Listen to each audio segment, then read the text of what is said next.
क्या खजूर से रोज़ा खोलना लाज़मी है?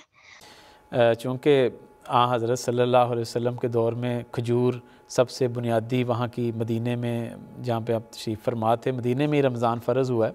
तो मदीना की सबसे जो मशहूर समझ लें कि खाना था वो खजूर और दूध और सत्तू वग़ैरह हुआ करते थे। तो हज़रत सल्लल्लाहु अलैहि वसल्लम सहरी के वक्त भी ज़िक्र मिलता है कि बाज़ औक़ात खजूर से रोज़ा रख लिया, दूध पी के रोज़ा रख लिया, क्योंकि बकरियाँ होती थीं तो उनके दूध पी के रोज़ा रख लिया करते थे।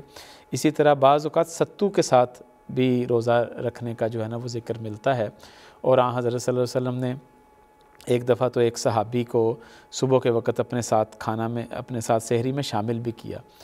तो इससे कोई फ़र्क नहीं पड़ता कि कौन सा खाना है, जो भी खाना अवेलेबल है, हर जगह का, हर माहौल का मुख्तलिफ़ खाना। इसलिए कुरान करीम ने किसी जगह ये क़ैद नहीं लगाई कि सहरी में आप सिर्फ़ ये खा सकते हैं और ये चीज़ें नहीं खा सकते, या इफ्तारी में ये चीज़ें खा सकते हैं और ये चीज़ें नहीं खा सकते।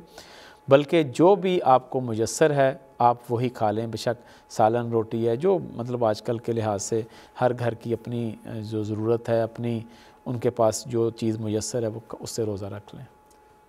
और खजूर जहाँ तक खजूर तो इसलिए हम के हज़रत साहब ने भी ज़िक्र किया कि मैं खा लेता हूँ कि वो हज़ूर सल्लल्लाहु अलैहि वसल्लम की एक सुन्नत है, उस मोहब्बत की। जी बिल्कुल। जो है खजूर लोग इसलिए इस्तेमाल करते हैं, बच्चे आपके सवाल के जवाब में और बाकी सब के लिए भी, कि हज़ूर सल्लल्लाहु अलैहि वसल्लम चूँकि खाते थे और इंसान ये पसंद करता है कि वह हज़ूर सल्लल्लाहु अलैहि वसल्लम की सुन्नत को फॉलो करे, उसकी इत्तिबा करे।